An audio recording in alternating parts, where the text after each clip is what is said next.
Навистина не знам што да кажам, освен дека имаме една загрижувачка, крајно несериозна, ужасно алармантна и катастрофална состојба во туризмот. Имено, зошто го велам ова? Предлог законот за измена и дополнување на законот за угостителска дејност по скратена постапка е поднесен и примен во Собранието на Република Македонија на 6 мај. На 8 јуни, мислам дека беше предложен и прифатен на пленарна седница, односно беше прифатена потребата за изгласување на овој закон, за после 5 месеци да добиеме негативно мислење од влада со образложение дека во подготовка била измена на соодветниот закон, измени со кои ќе биле опфатени и други угостителски објекти за сместување и му предлага владата на Собранието на комисискава расправа да не го прифати овој предлог закон.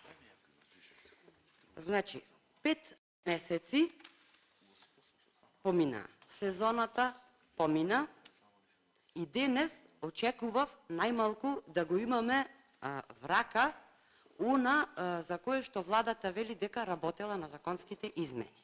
Ние денес имаме само 2 реченички, согласно треба да веруваме на владата дека работела. Од што работи владата сме до ова дерече во туризмот. Наместо денес да говориме за предлог мерки за помош на угостителите како да се справат со енергетската криза и со сметките кои што им се веќе не знам колку посто повисоки, ние денес говориме за дефинирање на хостели и нивно вклучување во законот за угостителска дејност, хостели кои реално постојат, меѓутоа не се дефинирани и не може да им се врши контрола затоа што не се опфатени со ова законско решение. Она што можам да го предвидам, бидејќи ништо конкретно на маса немаме, е дека владата по примерот на законот за трговија ќе додаде некоја точка запирка на предлог законот и ќе си го прикаже како свој предлог закон, затоа што тоа стана пракса. И пак ќе речам, кога станува збор за помош, за подобрување на состојбите во угостителството и туризмот, ние ќе поддржиме се само да се тргне и да се мрдне од мртвата точка. Добро е и што турнавме да размислите дека е потребно да се врши измена и подобрување на законските решенија. И сега, она што можам дополнително да го констатираме дека ајде што се играте со интелигенцијата на граѓаните, си поигрувате владата, односно си поигрува и со интелигенцијата на пратениците од владеачкото мнозинство, со тоа што еднашка им вели поддржете ја потребата за донесување на законот, наместо да седнат да ги загреат столчињата и да ја средат состојбата и денес да имаме конкретен предлог, денес им вели сега пупу не важи, гласајте против потребата за изменување на законот. И она што можам да го констатирам е дека владата не убедува да и веруваме на збор. Од што зборот е збор, сме дојдени до ова дередже и од што работеле, а не гледаме никаков резултат од работењето, исто така сме до ситуација во која што сме. Значи, милион пати сум кажала, ќе кажам и сега. Секој нов ден е залудно изгубен кога станува збор за туристичкиот развој. Наместо да говориме за помош на угостителите, наместо да развиваме нови форми туризам, ние 5 месеци не можеме да ставиме една проста дефиниција на хостели и наместо да нудиме нови форми на развој на туризмот, наместо да одиме напред, ние треба да дефинираме денес нешто што реално постои и нешто за кое владата кажува дека ќе го дефинира, како, кога, не знаеме, ама треба да веруваме. Основната цел заради која што го поднесов предлог законот е да се доуредат прашањата кои се наметнуваат како потреба од досегашната пракса, а тие налагаат уредување на условите и начинот на вршење на угостителската дејност. Имено, Согласно Законот за угостителска дејност можат да вршат трговски друштва и трговци поединци запишани во трговскиот регистар.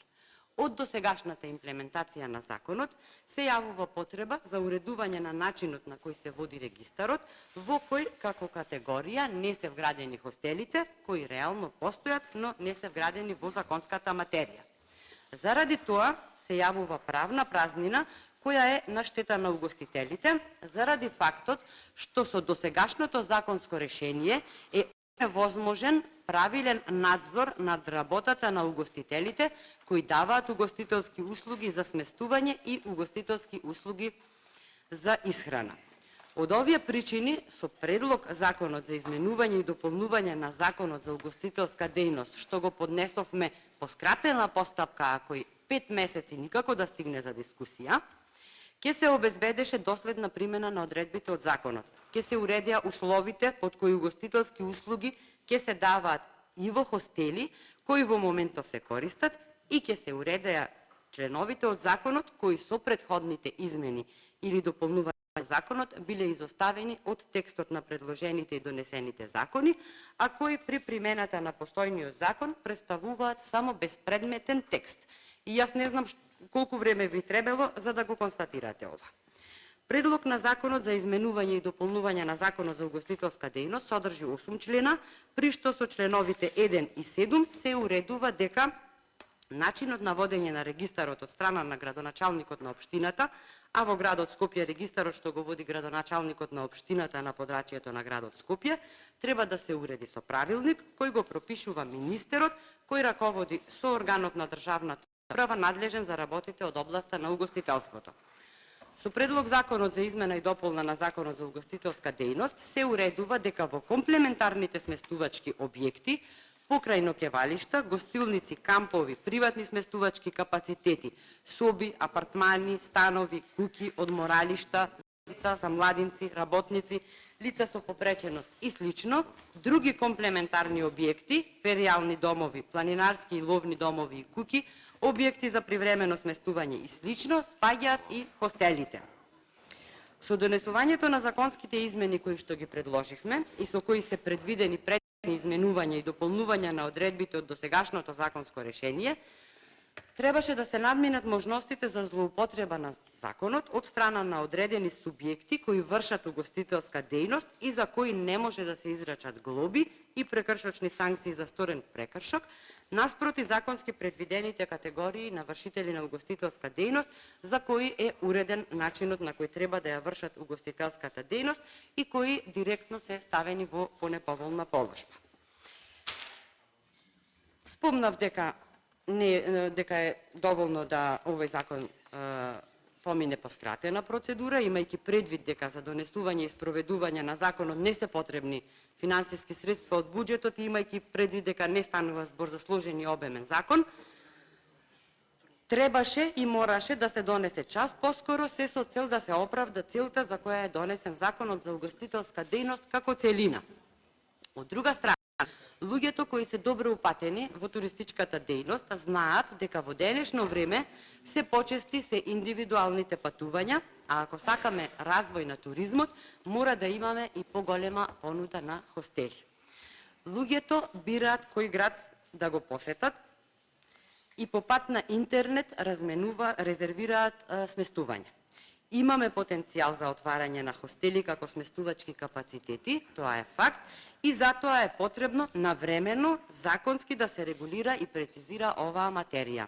Навремено, значи 5 месеци владата размислувала и уште дека работеле. Конкретно ништо.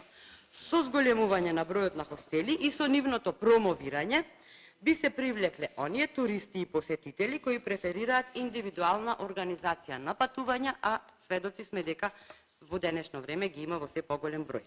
Доколку се следат статистичките податоци за бројот на туристи, како и бројот на ноќевања во последните години во Македонија, не сметајќи го периодот на пандемија, во кој и периодот во кој оваа власт го води туризмот, ќе се констатира постојан пораст кој пропорционално треба да биде пропратен и со зголемување на бројот на сместувачки капацитети од ваков, посебно ако се знае дека бројот на туристи индивидуалци е се поголем.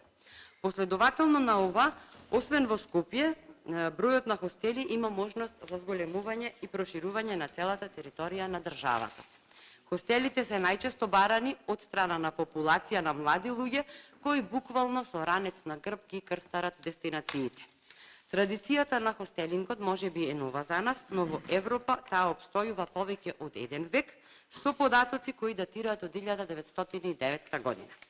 Факт е дека и Македонија се приклучи на тој европски тренд, но начинот на кој што екзистираат хостелите се уште не е доволно дефиниран заради нецелосната статистика за нивниот број и остварувањата кои ги има државата преку нив во целосниот профит добиен од туризмот во бруто домашниот происвод. Регулативата која што се користи во Македонија за нивна категоризација е според условите и стандардите пропишани за одделни видови на сместувачки објекти со Законот за угостителска дејност во поглед на уредувањето, опремата и квалитетот на услугите предвидени за издавање како куќи, станови и соби, но не посебно како категорија хостели, причина заради која што ги предлагаме денешните измени и дополнувања. Како податок само, во светски рамки, Светската туристичка организација кажува дека постојат најмалку 50 критериуми во зависност од земјата каде што се наоѓаат хостелите, кои ги дефинираат видовите хостели според квалитетот на услугата и регулирани со посебни правни акти. Доколку ги следиме трендовите во иднина, Македонија треба да се стреми кон изнаоѓање на нови начини и форми за дефинирање на овој тип објекти во рамките на постоечката регулатива, нешто што го предлагаме со постоечкиот закон. Она што може уште еднаш да го констатирам е дека ненапредувањето во туризмот не значи само стоење и тапкање во место. Ненапредувањето во туризмот значи и големо назадување. И тоа треба да ни биде во прв план, да не ги одложуваме работите, затоа што само ни се трупаат проблемите, кои што дефинитивно се нема волја, се нема слух, кој да ги решава. Овде ќе го спомнам двегодишното мое инсистирање нешто да се мрдне во туризмот и истото последователно се одбива. Значи, баравме формирање на туристичка полиција, туристичка инспекција, се одбива. Баравме, имавме едно чудо амандмани за зелени хотели, за развој на нови видови туризам. Буквално се одбива и јас не знам до кога ќе ве убедуваме да ја сватите важноста на туризмот за македонската економија. Уште еднаш би ве замолила да размислите и што побрзо да се донесе овој закон, а потоа владата, откако ќе дефинира и ќе каже што сработила, ќе може да седнеме, да разговараме и да видиме што е прифатливо, што не е, од каде да се почне, бидејќи дефинитивно мора да се почне. Само за жал, со оваа власт се нема со кого да се почне. Ви благодарам.